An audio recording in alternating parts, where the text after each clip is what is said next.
BJP की राष्ट्रीय उपाध्यक्ष बेबी रानी मौर्य से खास बातचीत की हमारे संवाददाता अनिल शर्मा ने।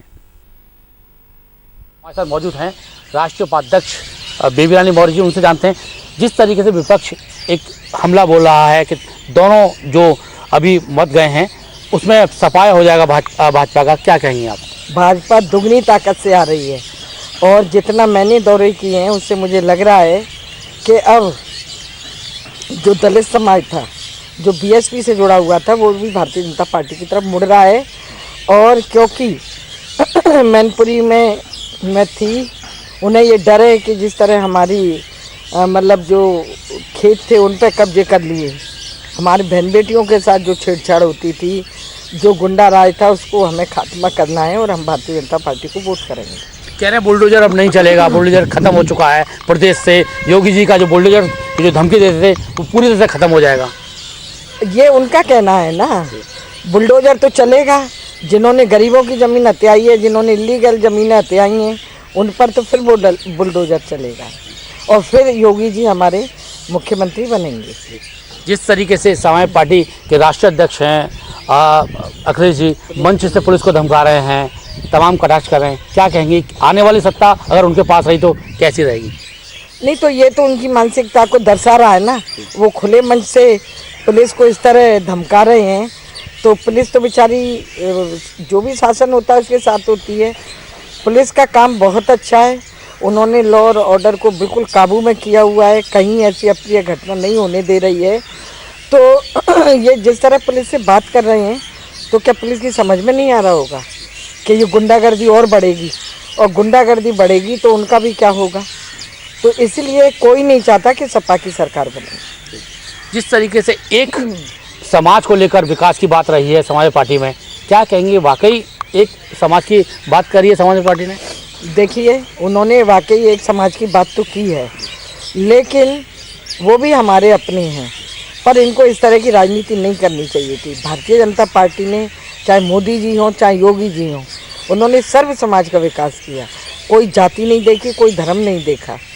हर जो गरीब था उसको, सबको, जो भी जहाँ तक जा सकते थे। मैं तो कितने गांव घूम के आई हूँ, हर गांव से एक ही आवाज़ उठ रही है कि हमारे आवास बने हैं, हमें राशन मिल रहा है, हमें सिलेंडर मिले, हमारे शौचालय बन गए। तो ये इन्होंने क्यों नहीं सोचा? उस समय गरीब नहीं थे क्या? उस समय ये छोटी जातियाँ के लोग नहीं रहते थे क्या? अगर अब मोदी जी और योगी जी कर रहे हैं तो इनको क्यों पेट में दर्द हो रहा है? अखिलेश जी कह रहे हैं कि कोई भी प्रचार के लिए नहीं उतर रहा है, मैं अकेला हूँ, और सभी पूरी भाजपा इस समय चुनावी मैदान में उतरी है, प्रचार कर रही है, क्या कहेंगे आप? वो अकेले हैं?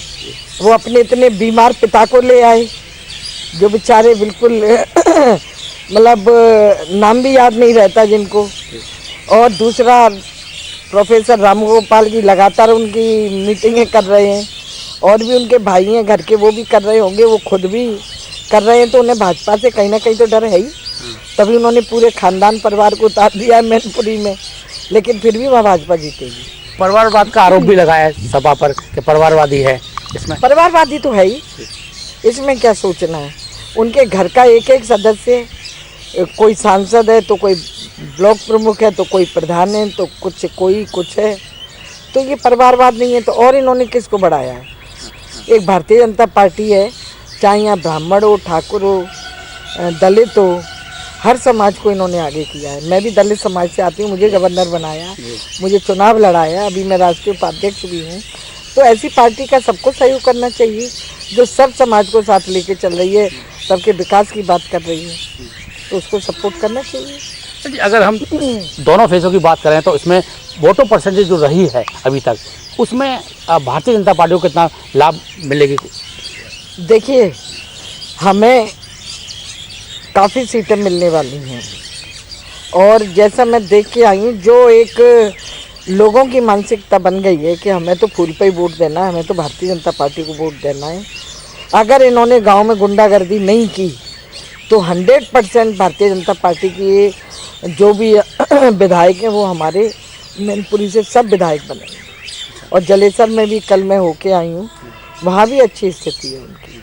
क्या लगता है कि जिस तरीके से उत्तर प्रदेश की बात करें तो पूरे उत्तर प्रदेश में सीटों का जो आकलन है वो कैसा रहने वाला है भाजपा का, अगर देखा जाए तो? देखिए 300 का पार हमारा जो जो संदेश है, जो हमने कहा है, तो हम वही 300 तक जाएंगे और 300 सरकार, वो 300 विधानसभा की सीटें फिर आएंगी और हम अपनी सरकार बनाएंगे। सपा कहाँ तक समेट के रह जाएगी? सपा मुझे पता नहीं कहाँ तक सिमट रह जाएगी, 40-50 ही आ जाएं तो काफ़ी होंगे। अच्छा, ये क्या